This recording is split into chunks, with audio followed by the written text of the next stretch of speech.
वयम् इदानीं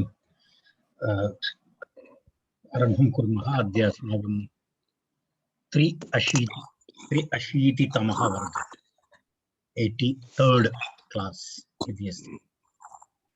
बहु दीर्घकालीनं सत्रं चलति। एतत् वस्तुतः अहमपि न जानामि कथं दिनानि गतानि इति, परन्तु इतोपि 20-25 उपरि वर्गाः भवन्ति पूर्वप्रकरणस्य समाप्तिः। एनिवे वयम् अग्रे गच्छामः। इदानीं वयं गतदिवसे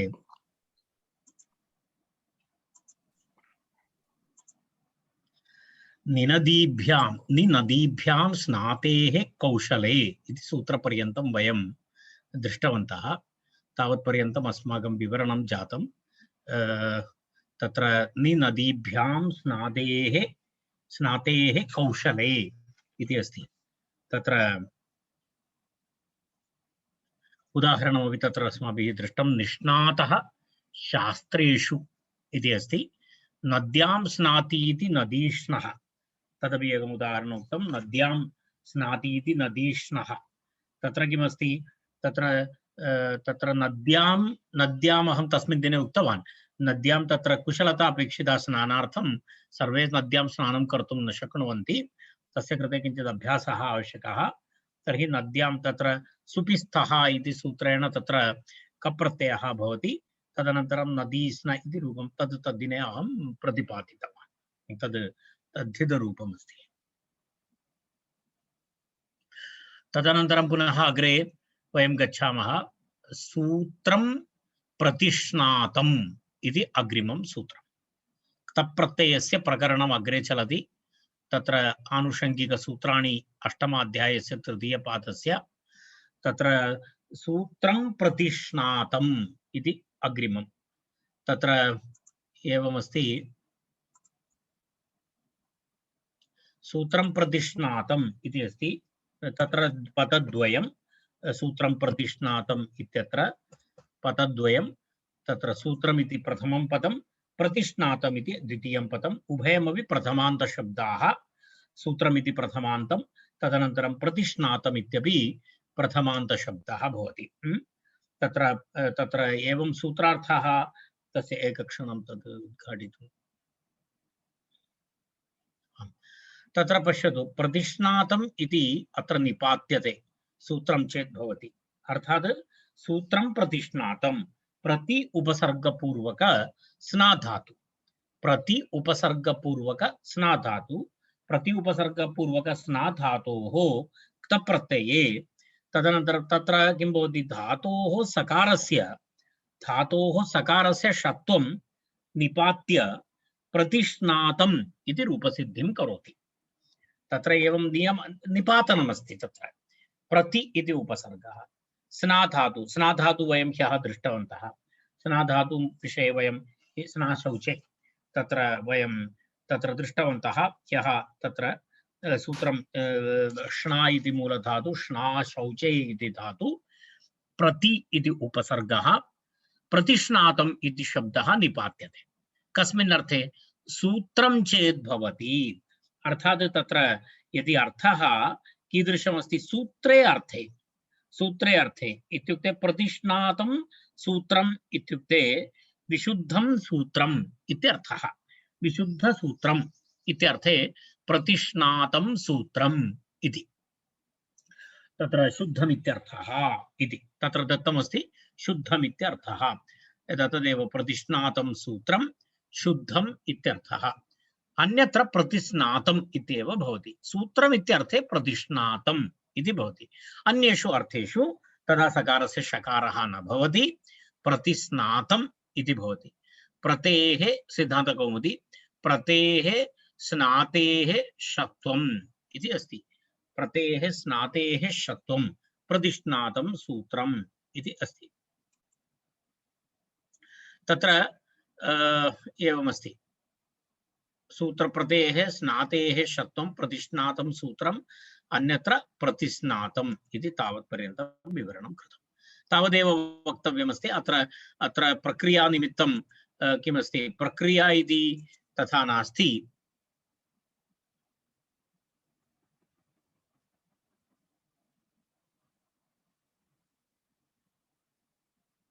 एकक्षणम्। तत्र एवं पश्यामः चेत् प्रति इति भवति, प्रति इति अस्ति, अनन्तरं स्नाधातु अस्ति, प्रतिस्नात् कृतप्रत्ययः भवति। तावदेव कृतप्रत्ययः भवति, बस् तावदेव। एवं स्थिते सति प्रतिष्णातम् इति शब्दः निपात्यते। तत्र अन्यत् किमपि इत्युक्ते तत्र निपातनविषये सकारस्य स्थाने षकारः भवति, तदनुषङ्गेण नकारस्य स्थाने णकारः भवति, ष्टुनाष्टुः इति एतत् सर्वं सामान्यतः भवति। परन्तु तत्र निपातनविषयः इति सकारस्य स्थाने षकारः षत्वनिपातनं क्रियते, षत्वनिपातनं क्रियते। तर्हि प्रति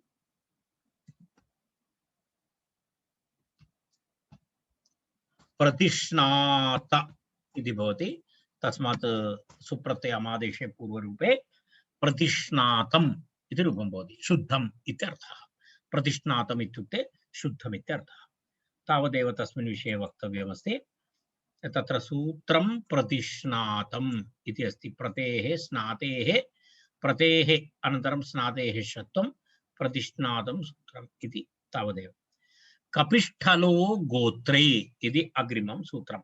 कपिष्ठलो गोत्रे, कपिष्ठलो गोत्रे, कपिष्ठलो गोत्रे इत्यत्र तत्र किं भवति, गोत्रार्थे गम्यमाने इति। तत्र कः धातु, कपिपूर्वक स्थलशब्दः, कपिपूर्वक स्थलशब्दः कपिष्ठलो गोत्रम् इति। तत्र कपिष्ठलः इति प्रयोगः भवति। तत्र कपिष्ठलो नाम यस्य कपिष्ठलिः पुत्रः इति। तत्र कपिष्ठलो नाम यस्य कपिष्ठलिः पुत्रः सूत्रं सिद्धान्तकौमुद्यां वयम् अत्र काशिकायामपि पश्यामः। अग्रिमं सूत्रं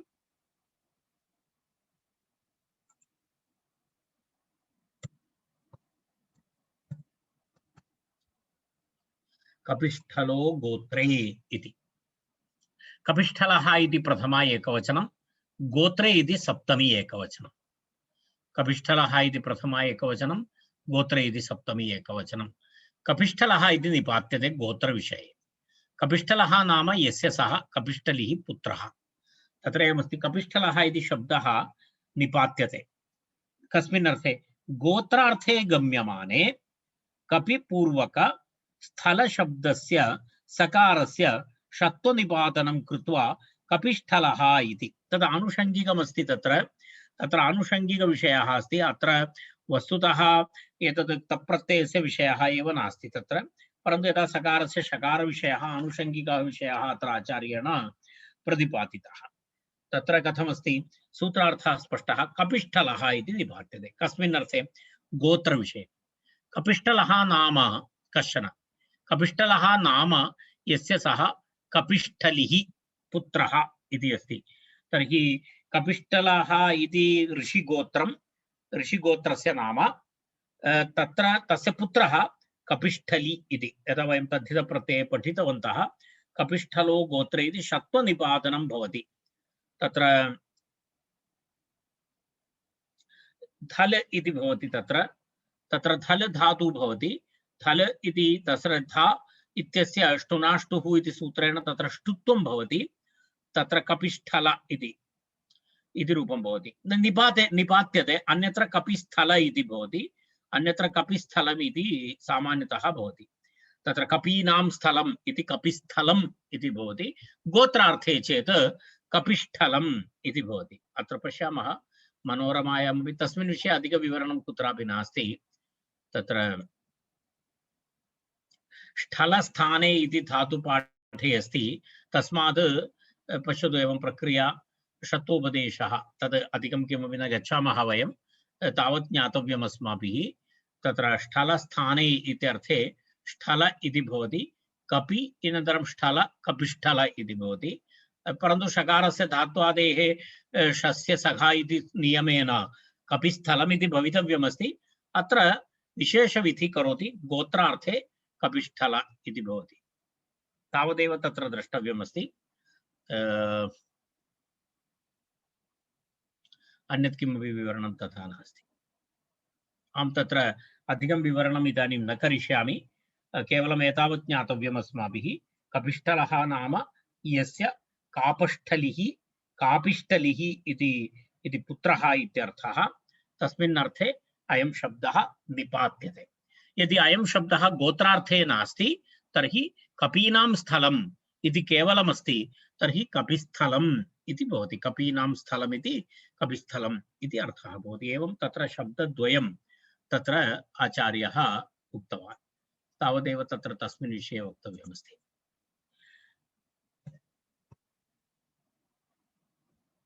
अग्रिमं सूत्रमस्ति अग्रिमं सूत्रं द्रष्टव्यम् अस्माभिः अग्रिमं सूत्रं वि कुश वि किं किमस्ति वि अनन्तरं कु अनन्तरं शमि अनन्तरं परि इति एतेभ्यः स्थलशब्दे परे सकारस्य मूर्धन्यादेशः भवति विषयः समानः किञ्चित् भिन्न भिन्न भिन्न उपसर्गाः भवन्ति तत्र तत्रापि एवमेवम् अस्ति वि कु शमि परिभ्यः स्थलम् इति अस्ति वि कु शमि परिभ्यः इति पंचमी बहुवचनं विश्च कुश्च शमिश्च परिश्च तेषाम् इतरेतर योगद्वन्द्वः वि कु शमि परयः तेभ्यः वि कु शमि परिभ्यः इति पंचमी बहुवचनं स्थलम् इति प्रथमा बहुवचनं स्थलम् इति प्रथमा बहुवचनं तर्हि एवं शब्दद्वयं सूत्रे एवं शब्दद्वयमस्ति तदनन्तरं पुनः किं वक्तव्यमस्ति तत्र अपरः विषयः अस्ति पूर्वतः सः इति अनुवर्तते तत्र सः इति कस्मात् सहेः साडः सः इति सूत्रात् सः इति अत्र अनुवर्तते तत्र सूत्रार्थः एवमस्ति वि कु शमि परि इत्येतेभ्यः उत्तरस्य स्थलसकारस्य स्थल इत्यस्य सकारस्य वि पूर्वक स्थलशब्दः तस्य सकारस्य स्थाने मूर्धन्यादेशः भवति इति अस्ति तत्र यदा यदा विष्ठलम् अथवा कुष्ठलं शमिष्ठलं परिष्ठलम् इत्यादि प्रयोगः भवति ततः तत्र किमस्ति तत्र एतस्य नियमं किमर्थम् इत्युक्ते नियमः कथम् एवं किमर्थं सूत्रेण उक्तम् इत्युक्ते सात्पदाद्योः इति एकं सूत्रमस्ति सात्पदाद्योः इति सूत्रेण वस्तुतः अत्र षत्वनिषेधः अस्ति यदा पदादौ यदि सकारः भवति उत्तरपदादौ सकारः भवति चेत् तत्र षत्वनिषेधः अस्ति सात्पदाद्योः इति सूत्रमस्ति तेन सूत्रेण तत्र किं भवति षत्वनिषेधं भवति स्म तस्य पुनः निषेधः क्रियते तस्य निमित्तं तं सूत्रं बाधित्वा अनेन सूत्रेण तत्र किं भवति सकारस्य स्थाने षकारादेशः विधीयते सकारस्य स्थाने षकारादेशः विधीयते तत्र केचन नवीनाः प्रयोगाः किमस्ति तत्र यदा विष्ठलम् इति अस्ति वि उपसर्गपूर्वक स्थलम् इति शब्दः पश्यतु वि इति अस्ति अनन्तरं स्थलम् इति अस्ति एवं सति तर्हि विस्थलम् इति भवति तर्हि सकारस्य स्थाने इदानीं मूर्धन्यादेशः षकारः भवति षकारः भवति चेत् किं भवति वि अनन्तरं ष इति भवति ष न भवति ष भवति ष इति भवति विश् तदनन्तरं स्थलम् इति अस्ति इति भवति। ष्टुनाष्टुः इति तत्र नियमः। ष्टुनाष्टुः इति सूत्रेण थकारस्य स्थाने ठकारादेशः भवति। ठकारादेशः भवति चेत् वि अनन्तरं ष्ठ इति भवति, अनन्तरं ल, अनन्तरम् एवं भवति। एवं एवं मूर्धन्यादेशे विष्ठलम् इति रूपं भवति। विष्ठलम् इति इत्युक्ते विपरीतं स्थानं, गलत् जगह, एतस्मिन् अर्थे विष्ठलम् इति प्रयोगः भवति। तत्र शमिपरिभ्यः स्थलम् इति सूत्रेण तत्र सकारस्य षत्वं भूत्वा विष्ठलम् इति प्रयोगः भवति। एवमेव तस्मिन्नेव अर्थे कुष्ठलम् इति, कु स्थलं कुष्ठलम् इति भवति। कु इति अस्ति पूर्वक, कु पूर्वक स्थल शब्दः, वि कुश वि कु शमिपरिभ्याम् इति सूत्रेण तत्र सकारस्य षकारादेशः ष्टुनाष्टुः एतत् सर्वं भूत्वा कुष्ठलम् इति रूपं भवति। तृतीयः शब्दः शमिष्ठलम् इति। शमीवृक्षाः यत्र भवन्ति तत्स्थानम् इत्यर्थः। शमीवृक्षाः यत्र भवन्ति तत्स्थानम् इत्यर्थे, तत्स्थानम् इत्यर्थे किमस्ति, शमिष्ठलम् इति प्रयोगः। शमिष्ठलम्, शमिष्ठलम् इति अस्ति। शमिष्ठलम् इति तत्र शमीनां स्थलम् इत्यर्थे, शमीनां स्थलम् इत्यर्थे शमि पूर्वक, शमी इति पूर्वक स्थलम् इति शब्दः। तत्र ईकारस्य ह्रस्वः भवति। तत्र किञ्चित् एवं दीर्घशब्दः अस्ति, पश्यतु। शमी,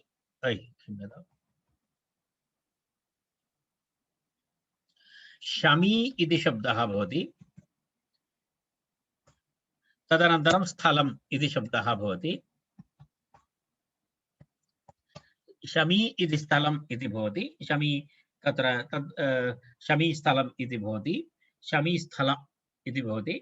तर्हि तत्र किमस्ति, तत्र ईकारस्य ह्रस्वः भवति।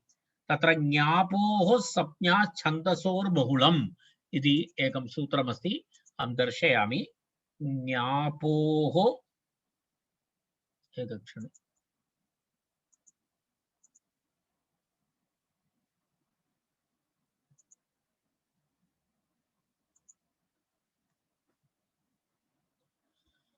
ज्ञापोः संज्ञा छन्दसोर्बहुलम् इति एकं सूत्रमस्ति। एतेन सूत्रेण ञन्तस्य आपन्तस्य च संज्ञा छन्दसोः बहुलं ह्रस्वः भवति, विकल्पेन ह्रस्वः भवति। यदा रोहिण्याः पुत्रः रोहिणीपुत्रः इति भवति। रोहिणी इति अस्ति, रोहिणी इति अस्ति, रोहिण्याः पुत्रः। तत्र रोहिण्याः पुत्रः रोहिणीपुत्रः इति प्रयोगः न भवति, सामान्यतः रोहिणीपुत्रः इति भवति। भरणीपुत्रः इति न, भरणीपुत्रः इति अस्ति। वैकल्पिकमस्ति, बहुलमस्ति, परन्तु सामान्यतः एवं ह्रस्वान्तप्रयोगः एव भवति। शिलावहं, शिलवहम् इति, शिलाप्रस्थं, शिलप्रस्थम् इति, आपन्तस्य ञन्तस्य इति, एवम् एवमस्ति प्रयोगः। तर्हि एतत् सूत्रं नोट् कृत्वा स्थापयितुं शक्नोति। ज्ञापोः संज्ञा छन्दसोर्बहुलम् इति सूत्रम्। इति नियमानुसारं तत्र किं भवति, संज्ञार्थे वा छन्दसि वा ज्ञापन्तात्, ञन्तात् आपन्तात्, ङीप ङीष ङीन टाप डाप चान्द् चाप, तदेव गन्त आपन्त, तस्मात् एवं भवति, ह्रस्वः भवति इति। अनेन सूत्रेण अत्र किं भवति, शमी इत्यस्य स्थाने शमि इति भवति, तदनन्तरं स्थल इति भवति, शमिस्थल इति भवति। अनेन सूत्रेण पुनः सकारस्य स्थाने षकारादेशः भवति। सकारादेशः भवति चेत् पुनः यथा पूर्वं शमि अनन्तरं तत्र षकारादेशः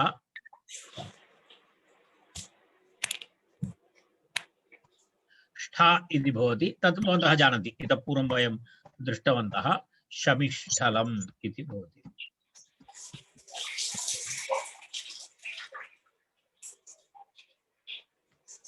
शमिष्ठल इति प्रयोगः भवति, शमिष्ठलम् इति प्रयोगः भवति।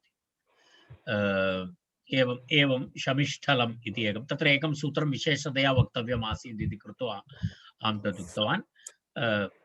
कस्यापि मैक् ओन् अस्ति, कृपया भवन्तः एकवारं check।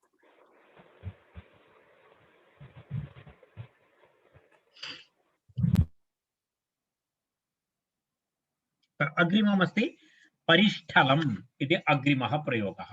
परिष्ठलम् इति तत्र परितः स्थानम् इत्यर्थे परिष्ठलम् इति प्रयोगः भवति। परिपूर्वकस्थल एवमेव समानप्रक्रिया भवति। सकारस्य स्थाने वि उ शमि परिभ्यः स्थलम् इति सूत्रेण तत्र षकारादेशः भवति। षकारादेशः भूत्वा तत्र परिष्ठलम् इति भवति। तर्हि एभ्यः स्थलस्य सकारस्य शः स्यात् विष्ठलं कुष्ठलं शमिष्ठलं परिष्ठलम् इति रूपाणि भवन्ति। एवम् इदं सूत्रम्। तेन सह एतत् सूत्रं समाप्तम्। अग्रिमं सूत्रं तत्र किञ्चित् दीर्घसूत्रमस्ति। गत्यर्थाकर्मक श्लिष शीङ स्था किं भवति तत्र एकं भवति गत्यर्थकः, अनन्तरम् अकर्मकः, श्लिष, अनन्तरं स्था, आस, वस, जन, रुह,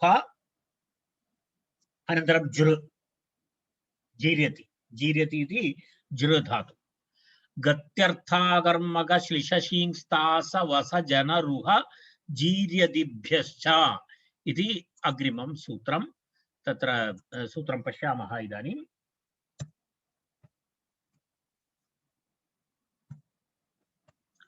तस्य पश्यतु सूत्रं, तस्य उच्चारणम् अपि शृणुमः।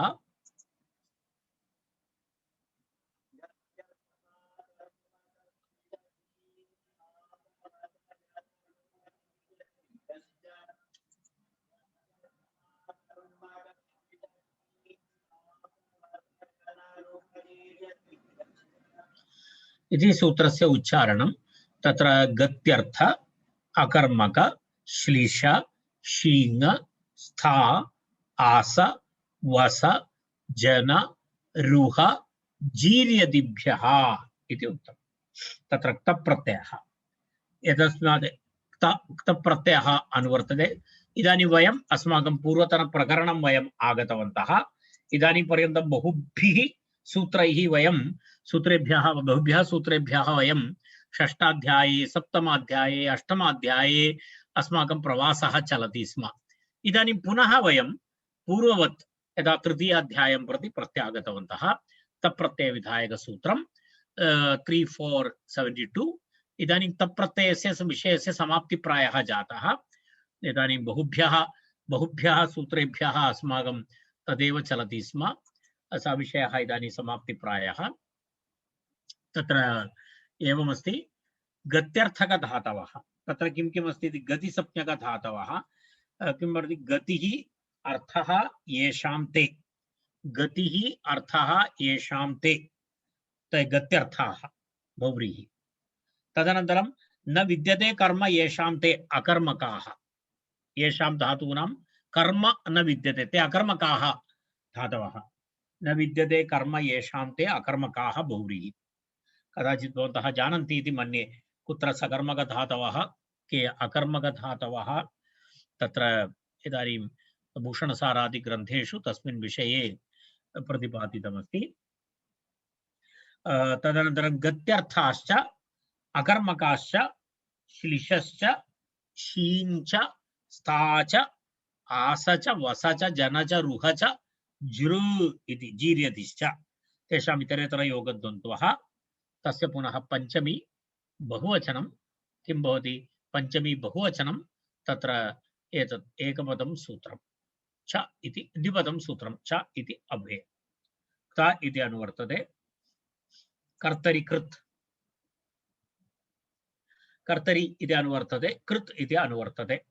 तत्र आदिकर्मणि तः कर्तरि च इति सूत्रात् तत्र एतत् अनुवर्तते। तदनन्तरं पुनः कृत् अपि अनुवर्तते, कृदति इति तदपि। तत्र सूत्रार्थः स्पष्टः। किं किं भवति? गत्यर्थेभ्यः धातुभ्यः अकर्मकेभ्यः धातुभ्यः च गत्यर्थक धातु यदा गच्छति व्रजति इत्यादि इत्यादि गत्यर्थक धातवः अकर्मकेभ्यः धातुभ्यः श्लिशादिभ्यश्च श्लिशादिभ्यः नाम पूर्वोक्त किं किं श्लिश शीङ स्था आस वस जन रुह जीर्यदिभ्यश्च अकर्मकेभ्यः सर्वेभ्यः न अकर्मकेभ्यः श्लिशादिभ्यः इति तत्र अकर्मक श्लिशादिभ्यः तत्र पुनः किं भवति यः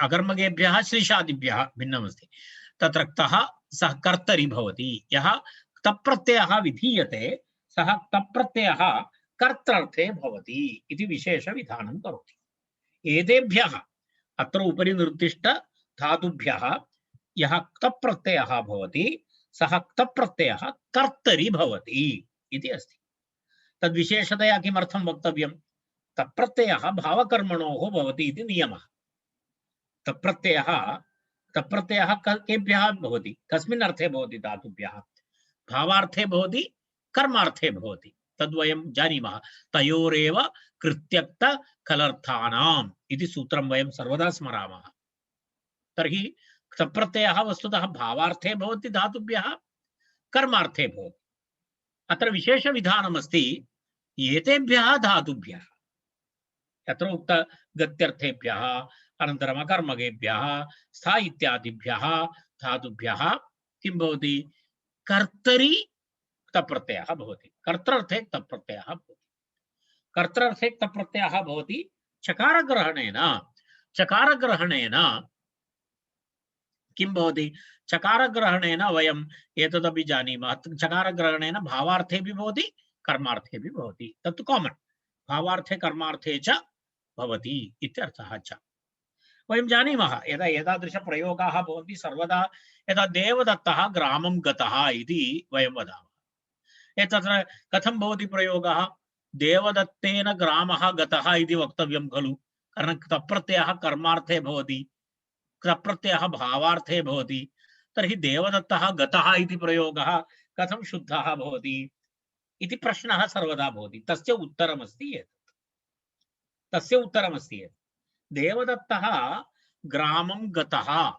देवदत्तः ग्रामं गतः इति करेक्ट् अस्ति तत्र दोषः नास्ति गतो देवदत्तेन ग्रामः इत्यपि प्रयोगं शुद्धमस्ति गतं देवदत्तेन इत्यपि शुद्धमस्ति किमर्थं तत्र त्रिषु अर्थेषु अपि क्तप्रत्ययः भवति गत्यर्थकधातुभ्यः त्रिषु अर्थेषु अपि कर्तृर्थेपि भवति कर्मार्थेपि भवति भावार्थेपि भवति किं क्तप्रत्ययः भवति तेन कारणेन त्रिषु प्रयोगेषु अपि गतः ग्रामं देवदत्तः ग्रामं गतः देवदत्तेन ग्रामः गतः देवदत्तेन गतम् इति त्रिधापि प्रयोगः भवति यदा अकर्मकेभ्यः धातुभ्यः अपि एवमेवं भवति पश्यतु ग्लानः भवान् अकर्मकधातुः अस्ति भवान् ग्लानः क्तप्रत्ययान्तशब्दः भवता ग्लानम् इति वक्तव्यमस्ति परन्तु तथा नास्ति यदा अकर्मकधातुः भवति चेत् तस्मात् तप्रत्ययः कर्तृर्थे भवति तेन भवान् ग्लानः इति प्रयोगः भवति ग्लानं भवता इत्यपि प्रयोगः भवति आसितो भवान् इति प्रयोगः अस्ति आसितं भवता इत्यपि अस्ति श्लिष उपश्लिष्टो गुरुं भवान्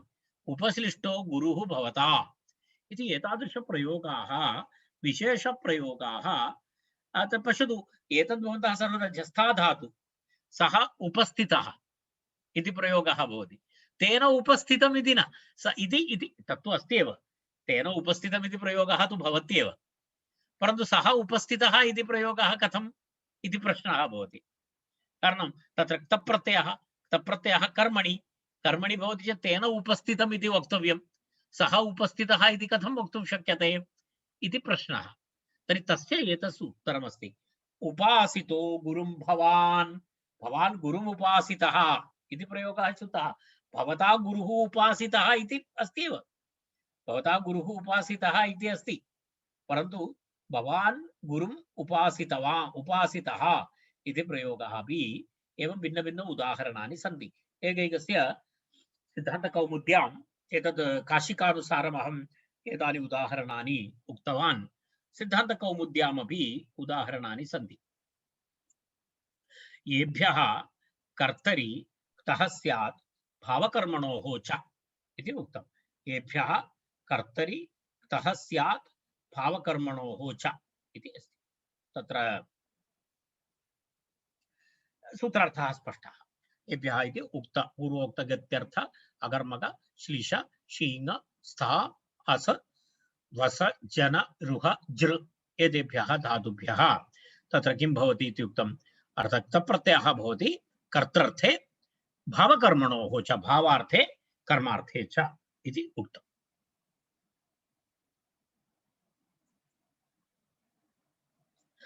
तत्र एवमस्ति। इदानीम् एकैकम् उदाहरणं पश्यामः।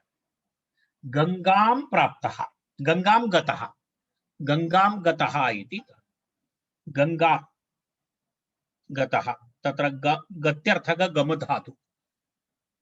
तत्र किमपि प्रक्रिया दर्शनीया इति नास्ति, कारणं तत् पूर्वं वयं पठितवन्तः। गमधातोः गमधातु अस्ति, गमधातोः तत्र गमधातु तदनन्तरं तप्रत्ययः। गमधातोः अनेन सूत्रेण कर्तृर्थे तप्रत्ययः भवति, तप्रत्ययः भवति। तत्र तदनन्तरं पुनः अन्य सर्वं यथा पूर्वं यदा तत्र गमधातु गत इति शब्दः भवति, तत्र एतत् सर्वं वयं पूर्वं दृष्टवन्तः। अनुदात्तोपदेश वनति तनोत्यादीनाम् अनुनासिकलोपो झलिकिङति इति सूत्रेण तत्र अनुनासिकलोपः भवति। अनुनासिकलोपः भवति चेत् तत्र ग अनन्तरं त इति गत इति भवति। तत् सूत्रं भवन्तः स्मरन्ति इति मन्ये। अनुदात्तोपदेश इति सूत्रं, तत्र मकारस्य लोपः भवति। मकारस्य लोपः भवति। यदि आवश्यकं चेत् दर्शयामि अहं। किं भवति अनुदात्तो, एतत् सूत्रमस्ति। एतेन सूत्रेण तत्र मकारस्य लोपः भवति। अनुदात्तोपदेश वनति तनोत्यादीनाम् अनुनासिकलोपो झलिकिङति इति।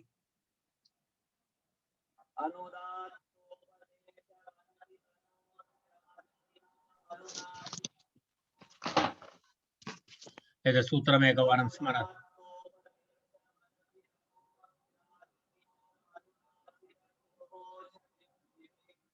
एतेन सूत्रेण किं भवति, ये धातवः अनुनासिकान्ताः अनुदात्तोपदेशाः सन्ति तेषाम् अङ्कस्य वन इत्यस्य अङ्कस्य तथा तनोति इत्यादीनाम् अङ्कस्य जलादि कित् कित् प्रत्यये परे किं भवति, तत्र अनुनासिकलोपः भवति इति अस्ति। अनुनासिकलोपः भवति इति अस्ति। तत्र तावदेव तस्य विवरणं पुनः भवन्तः अनन्तरं द्रष्टुं शक्नुवन्ति। पश्यतु अत्र यदा एवमस्ति उदाहरणानि। यम धातु त्वा यत्वा, रम धातु तिन् रति, नम धातु त नत, गम धातु तवतु गतवत्, हन धातु लट् दकारस्य तत्र एवं भवति। तत्र हन एतानि रूपाणि भवन्ति। तत्र भवन्तः अनन्तरम् एतद् उद्घाट्य द्रष्टुं शक्नुवन्ति। अष्टाध्यायी.com इति एतस्य नाम। भवन्तः अपि द्रष्टुं शक्नुवन्ति यदा कुत्र कुत्र तस्य प्रयोगः भवति इति। तर्हि अस्माकम् एवं तत्र गत इति भवति। तदनन्तरं मिलित्वा गत इति शब्दः भवति। गत इति भवति गङ्गां गतः इति। सुप्रत्ययरुत्वे विसर्गे गङ्गां गतः इति, सः गङ्गां गतः इति तत्र प्रयोगः भवति। अस्तु नाम तत्र रामेण गङ्गा गता इति भवति। यदि तत्र वयं कर्मणि प्रयोगं स्वीकुर्मः चेत्, कर्मार्थे स्वीकुर्मः चेत् इति। तर्हि तत्र प्रथमम् उदाहरणं गङ्गां गतः इति अस्ति। द्वितीयम् उदाहरणम् अस्ति गङ्गां प्राप्तः। गङ्गां प्राप्तः इति प्रा उपसर्गपूर्वक प्रा आप्ल व्याप्तौ इति धातु। प्राप्तः इत्यत्र कः धातुः भवति, आप्ल।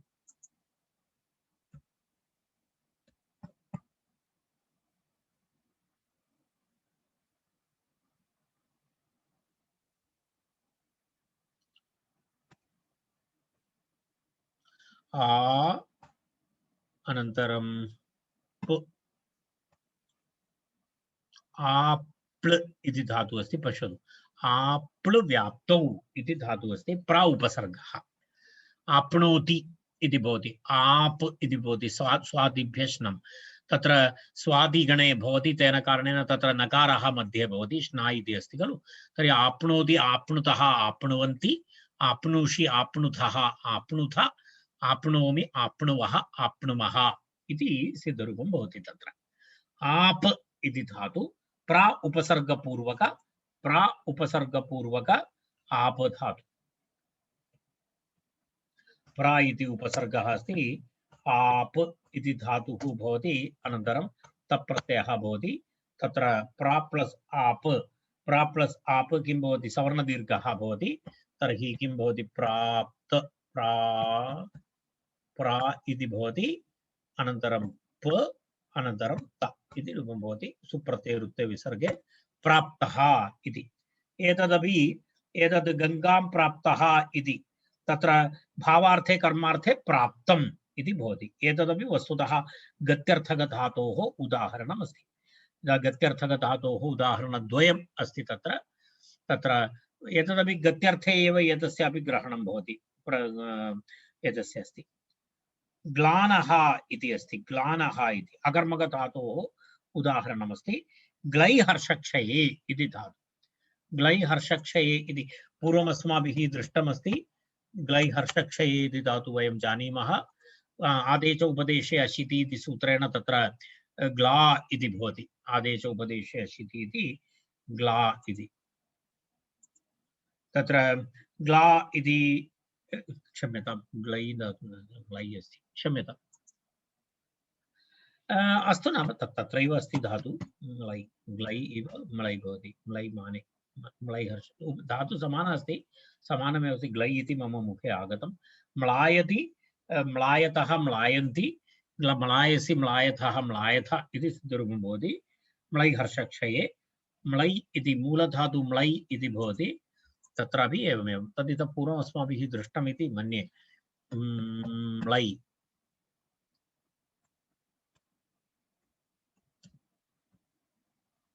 म्लै धातु, तस्मात् तप्रत्ययः। आदेशो उपदेशे अशिति इति सूत्रेण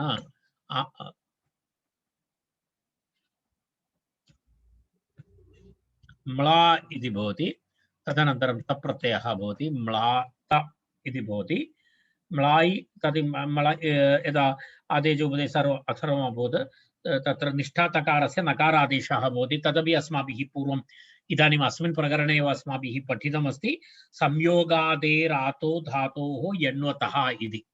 संयोगादेरातो धातोः यण्वतः इति सूत्रेण तत्र किं भवति, तकारस्य स्थाने नकारादेशः भवति। पूर्वम् अस्मिन्नेव प्रकरणे अस्माभिः पठितं सूत्रमस्ति, तेन कारणेन तस्य विवरणं करणीयं नास्ति। म्लानः इति अकर्मकधातोः उदाहरणमस्ति। एतत् अकर्मकधातुः अस्ति। पश्यतु, परस्मैपदे अकर्मकः अनिष्टभुवाति। तत्र एतद् उदाहरणम् उक्तं। तर्हि तत्र यदि सः म्लानः इति प्रयोगः भवति। सः म्लानः इति प्रयोगः। तेन म्लानम् इति तु भवत्येव, भावार्थे कर्मार्थे तु भवत्येव। तर्हि तद् विशेषतया वक्तव्यं नास्ति। तर्हि एवम् अकर्मकधातोः उदाहरणमपि उक्तं। तत्र पुनः अग्रे किमस्ति इत्युक्ते तत्र एतदपि अभवत्। क्षम्यताम्। इदानीं तर्हि गत्यर्थकधातोः उदाहरणमुक्तम्, अकर्मकधातोः उदाहरणमुक्तं। पुनः विशेषतया तत्र नाम स्वीकृत्य उक्तधातूनां विषये पुनः अग्रे भवति। तत्र उदाहरणमस्ति। तत्र किमस्ति उदाहरणं, लक्ष्मीम् आश्लिष्टः हरिः इति। हरिः लक्ष्मीम् आश्लिष्टः कर्तरिप्रयोगे अस्ति। वस्तुतः हरिणा लक्ष्मी आश्लिष्टा इति भवेत्। हरिः हरिणा लक्ष्मीः आशिष्टा इति अस्ति, परन्तु अत्र कर्मणि प्रयोगे तथा भवति। अयं प्रयोगः कर्तरिप्रयोगः। श्लिष्टधातोः कर्तर्थे तप्रत्ययः भवति। तर्हि तत्र धातुः अस्ति श्लिष्टधातु। श्लिष्टधातुः अस्ति। तत्र श्लिष श्लिष आलिङ्गने इति धातुः अस्ति। श्लिष आलिङ्गने इति धातु तत्र पश्यामः। श्लिष आलिङ्गने सकर्मकधातुः अस्ति, दिवादिगणपठितधातुः अस्ति, अनिट् अस्ति। श्लिष्यति, श्लिष्यतः, श्लिष्यन्ति, श्लिष्यसि, श्लिष्यथः, श्लिष्यथ, श्लिष्यामि, श्लिष्यावः, श्लिष्यामः इति सिद्धरूपं भवति। तत्र आ उपसर्गपूर्वक आङ् पूर्वक तत्र किं भवति, दिवादिगणपठितधातुः अस्ति, दिवादिभ्यश्यन्, तेन कारणेन तत्र यकारः दृश्यते, श्लिष्यति इति।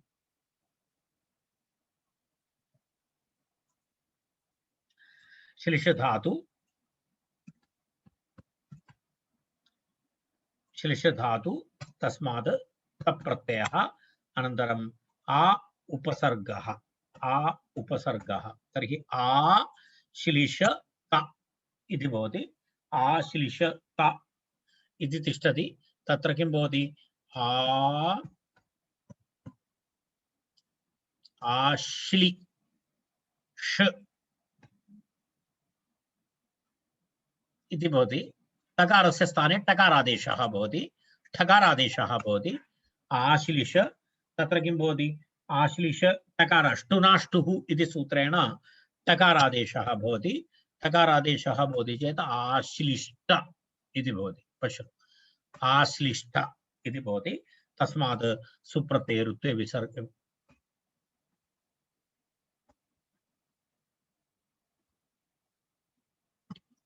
ऋत्वे विसर्ग, सुप्रत्यये ऋत्वे विसर्गे आश्लिष्टः इति रूपं भवति। आश्लिष्टः इति भवति। तदुदाहरणमस्ति। तदनन्तरं पुनः इदानीं क्षम्यताम्,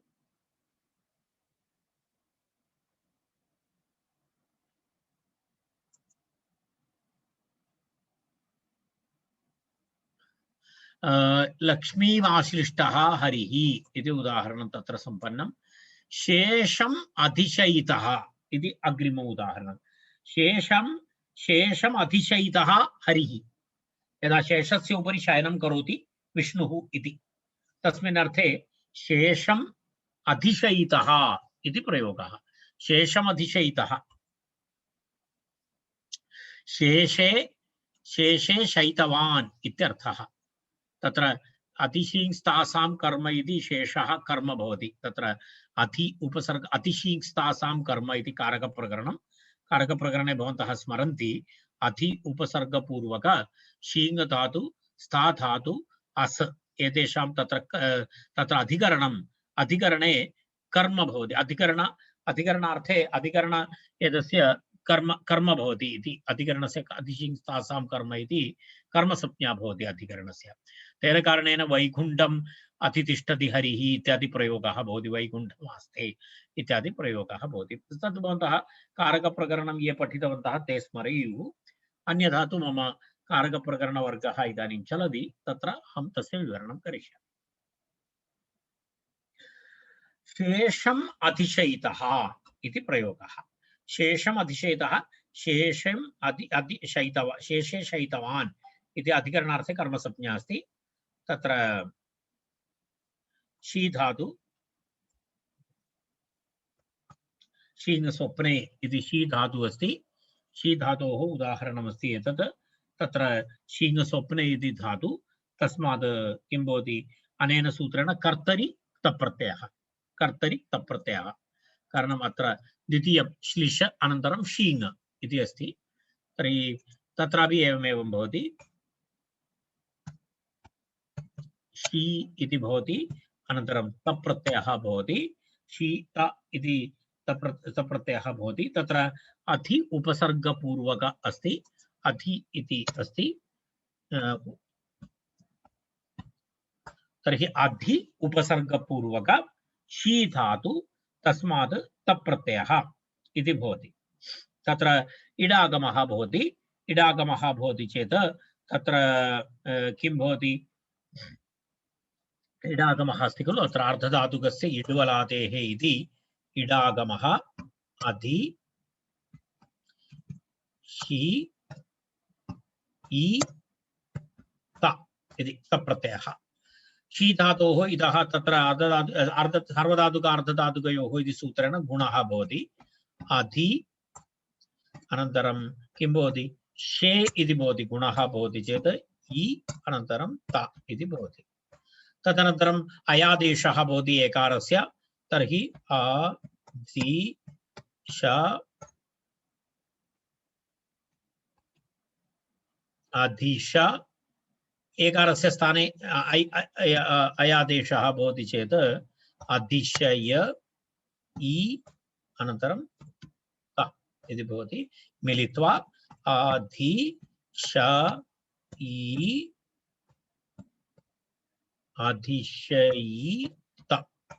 अधिशयित इति तस्मात् सुप्रत्ययरुक्ते विसर्गे अधिशयितः इति विष्णुः अधिशयितः इति प्रयोगः।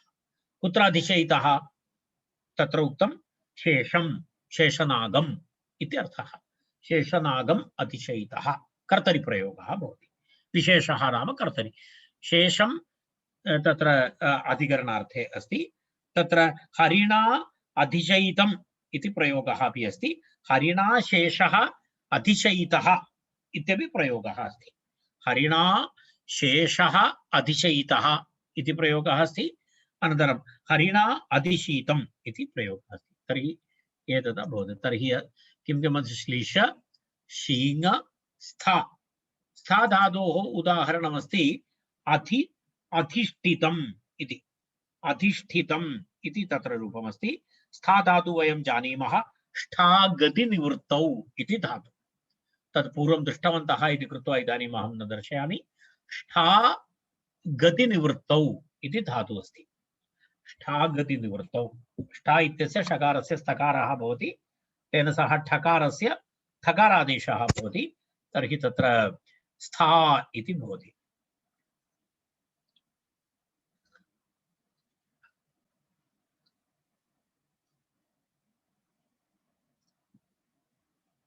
तर्हि अधि उपसर्गपूर्वक स्था धातु अनन्तरं कृत प्रत्ययः एवम् अधिष्ठात अधिष्ठितः इति प्रयोगः भवति। अधिष्ठितः इति अत्र कर्तृर्थे तप् प्रत्ययः अधिष्ठात इति। तत्र वस्तुतः आतोलोप इति च इति सूत्रेण तत्र ह्रस्वः तत्र आतोलोप इति च इति सूत्रेण तत्र लोपः भवितुम् अर्हति। तत्र द्यतिस्यति मास्थामिति किति इति सूत्रेण धातोः आकारस्य स्थाने इकारादेशः भवति। तद् किञ्चित् स्था धातु स्थित इति प्रयोगः भवति। तदर्थम् एकं सूत्रमस्ति। दर्शयामि सूत्रं दर्शयामि। कदाचित् अहम् इतः पूर्वम् उक्तवान् इति मन्ये। न उक्तवान् चेदपि भवन्तः एतत् पश्यतु। एतदेवं सूत्रमस्ति। स्था इति धातु भवति स्थित इति कथं भवति? स्थात इति भवितुम् अर्हति खलु। तर्हि कथं स्थित इति भवति? स्था स्थित स्था धातोः क्तप्रत्यये स्थित इति कथं भवति इति तत्र एवमस्ति। द्यति स्यति मा स्था इत्येतेषाम् अङ्गानाम् इकारादेशः भवति तकारादौ किति प्रत्यये परे। पश्यतु द्यति अनन्तरं स्यति मा स्था इति तप् तादि कितित्यादि इति प्रयोगः यदि भवति तर्हि तत्र एवं प्रयोगः भवति। द्यति इति तिर्दितः इति। तदनन्तरं दितः इति तत्र निर्दितवान् इति। स्यति इति अवसितः इति सकारस्य इकारादि स अवसितः। मा धातु अस्ति चेत् मितः मितवान् इति। स्था धातु अस्ति चेत् स्थितः स्थितवान् इति। एवं प्रयोगः भवति अनेन सूत्रेण। सूत्रं नोट् कृत्वा स्थापनीयं भवति। द्यति स्यति मास्तामिति किति इति। द्यति स्यति मास्तामिति किति इति अस्ति तत्र सूत्रं। तेन सूत्रेण किं भवति अत्र तत्र स्था धातोः तत्र आकारस्य स्थाने किं भवति इकारादेशः भवति। तदनन्तरं ता भवति। एवम् अभूत्। तर्हि तदनन्तरं किं भवति अधिस्थित इति भवति। अधिस्थित इति स्थिते तत्र अधिस्थित इति भवति। अधिस्थित इति तत्र इदानीं मिलित्वा अधिस्थित इति भवति। अधिस्थित इति स्थिते तत्र उपसर्गा सुनोति सुवदि स्यति स्तौति इति एकं सूत्रमस्ति। तत् सूत्रमपि वयम् इतः पूर्वं चर्चां कृतवन्तः। एकवारं केवलं दर्शयामि स्मरणाय।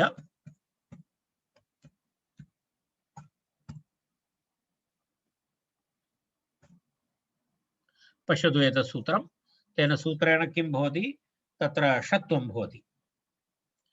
उपसर्गाद् एतत् सूत्रम् एकवारं सूत्रसंख्यां नोट् कृत्वा स्थापयतु। 83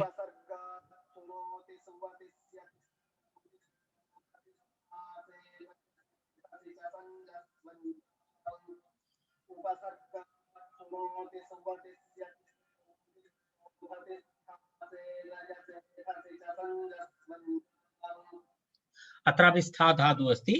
तेन किं भवति? मूर्धन्यादेशः भवति। एतत् मूर्धन्यादेशविधायकं सूत्रं। सकारस्य मूर्धन्यादेशः विधीयते। सकारस्य मूर्धन्यादेशे किं भवति अत्र इत्युक्ते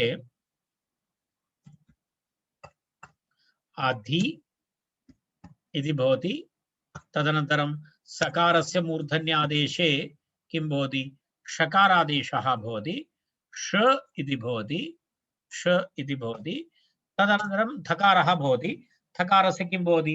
ठकारादेशः भवति। स्वाभाविकं तष्ठुनाष्टुः इति सूत्रेण तेन किं भवति? तत्र तस्य किं भवति? ठकारादेशः भवति। तदपि अहम् एतेन सहैव योजयित्वा गच्छामि। तर्हि ठी इति भवति, अनन्तरं ता भवति इति भवति। पश्यतु, एतत् सर्वं यदि योजयामः अधि एवं भवति। अधिष्ठित इति भवति। तस्मात् सुप्रत्ययरुक्ते विसर्गे अधिष्ठितः इति रूपं भवति। सकारस्य षकारादेशः, ठकारस्य ठकारादेशः, एवं अधिष्ठितः इति रूपं भवति। तत्र वैकुण्ठम् अधिष्ठितः, अधिष्ठितासां कर्म तस्मरणीयं। तत्र अधिकरणार्थे कर्मकारकं भवति। अधिकरणार्थे तत्र कर्मकारकं भूत्वा हरिः वैकुण्ठम् अधिष्ठितः इति एकः प्रयोगः। तदनन्तरं वैकुण्ठः हरिणा वैकुण्ठः अधिष्ठितः इति कर्मणि प्रयोगः। हरिणा अधिष्ठितम् इति भावे प्रयोगः। एवं प्रयोगत्रयं तत्र भवति इति एतत्। तदनन्तरं पुनः अग्रे तत्र किमस्ति? अग्रे अग्रिमम् उदाहरणमस्ति। अग्रिममुदाहरणमस्ति शिवम् उपासितः इति अग्रिमम् उदाहरणं। शिवम् उपासितः।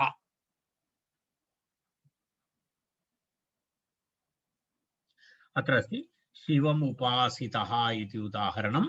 तत्र शिवम् उपासितः इत्यस्य शिवं परिचरितवान् इत्यर्थः। शिवं परिचरितवान् इत्यर्थः। तत्र एवमस्ति, शिवं परिचरितवान् इति उपासितः इति प्रयोगः। उपासितः इति अस्ति। तत्र धातुः अस्ति आस उपवेशने इति धातु। उपसर्गबलेन धातोः अर्थः भिन्नः भवति। उपासनां करोति इति, सेवां करोति इत्यर्थः। परिचरणं करोति इति उपासितः इति प्रयोगः भवति। मूलतः आस उपवेशने इति धातुः अस्ति। आस उपवेशने इति तत्र धातुः। तत्र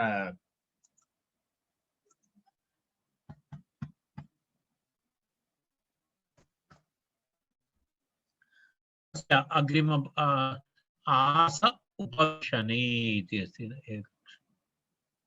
एतत् धातुः अस्ति आस उपवेशने इति अदादिप्रकरणे अस्ति। अदादिप्रकरणे आस, आस्ते आसाते आसते, आसे आसाधे आद्वे, आसे आस्वहे आस्महे इति अस्ति। आस्ते आसादे आसदे इति एवं प्रयोगः। अस्तु, तत्र पश्यामः वयम् इदानीम्। उप इति उपसर्गः। उप इति उपसर्गः। तदनन्तरम् उपसर्गः उपसर्गपूर्वक किं भवति? आस धातु भवति। आस उपवेशने इति अस्ति। कर्तृर्थे क्तप् प्रत्ययः तत्र किं किं भवति उप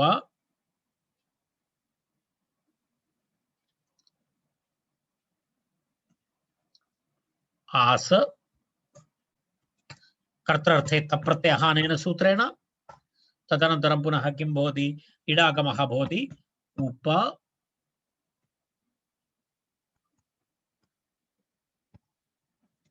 उप आस इडागमः प्रत्ययः तर्हि उप आस इत मिलित्वा संहिता उपासित इति भवति उपासित सुप्रत्ययरुत्वे विसर्गे उपासित इति रूपं भवति तत्र उपासित इति रूपं भवति पश्यतु शिवम् उपासितः इति भवति शिवम् उपासितः इत्युक्ते शिवं परिचरितवान् इति अर्थः उक्तः तत्र भक्तेन शिवः उपासितः इति कर्मणि प्रयोगे भवति भक्तेन शिवः उपासितः इति कर्मणि प्रयोगे भवति भावे प्रयोगे भक्तेन उपासितम् इत्यपि भवति भक्तेन उपासितम् इति अपि प्रयोगः भवति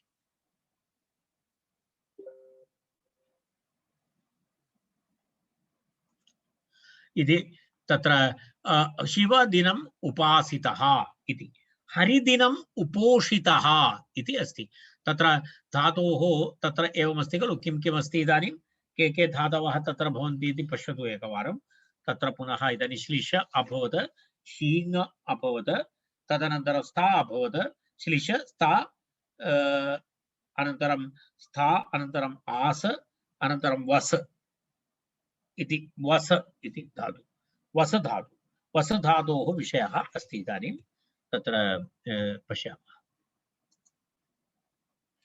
वस किं कः शब्दः हरिदिनम् उपोषितः हरिदिनम् इति एकादशी हरिदिनम् उपोषितः इत्युक्ते तत्र पश्यामः अत्र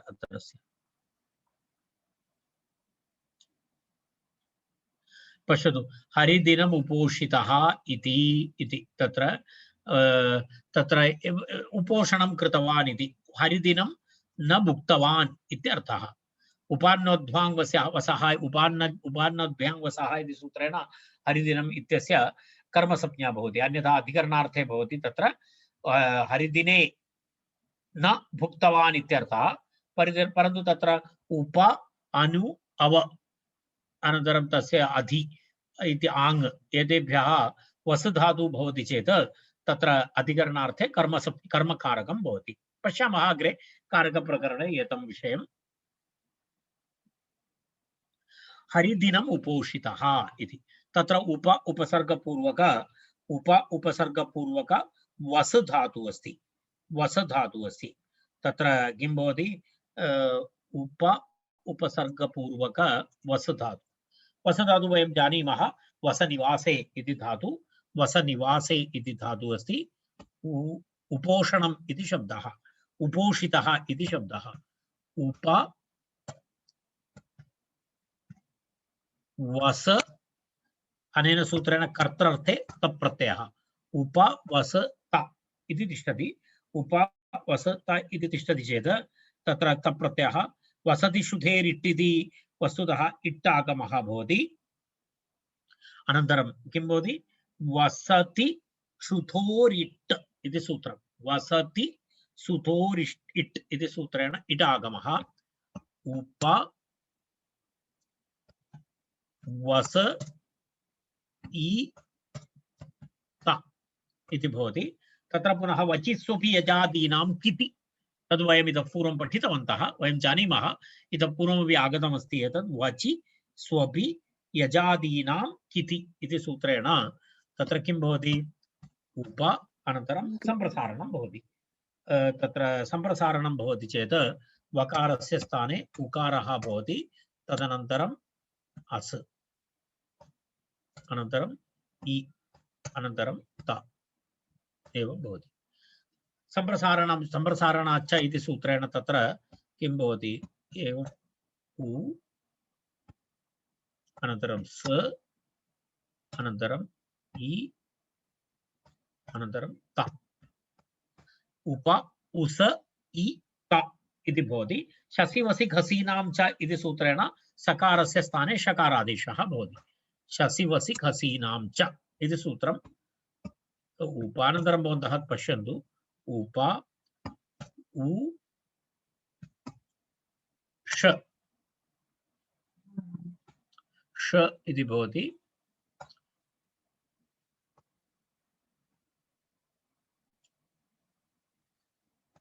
ष इति भवति, इ भवति, अनन्तरं त। तर्हि किं किम् अभवत् इति उप उष इ त इति भवति। तदनन्तरं पुनः तत्र गुणः भवति, उप प्लस् ओ इति गुणः भवति। तर्हि किं भवति, उ ओ षि त, उपोषित इति भवति। उपोषित इति भवति। तस्मात् सुप्रत्ययरुत्ते विसर्गे उपोषितः इति रूपं भवति। उपोषितः किञ्चित् दीर्घा प्रक्रिया अस्ति। उपोषित इति भवति, तत्र उपोषित इति भवति, एवम् उपोषितः। हरिदिनम् उपोषितः इति रूपं भवति। अग्रिम उदाहरणानि वयं श्वः पश्यामः। इदानीं वयम् अत्र तिष्ठामः। द्वित्रि उदाहरणानि इतोपि सन्ति, तद् वयं तस्य श्वः पश्यामः। शांति मंत्रेण अलंकृत। सर्वे भवन्तु सुखिनः, सर्वे सन्तु निरामयाः, सर्वे भद्राणि पश्यन्तु, मा कश्चित् दुःखभाग् भवेत्। ओम शांति शांति शांति। धन्यवादः। धन्यवादः। पुनर्मिलामः। धन्यवादः। धन्यवादः महोदय। धन्यवादः महोदय।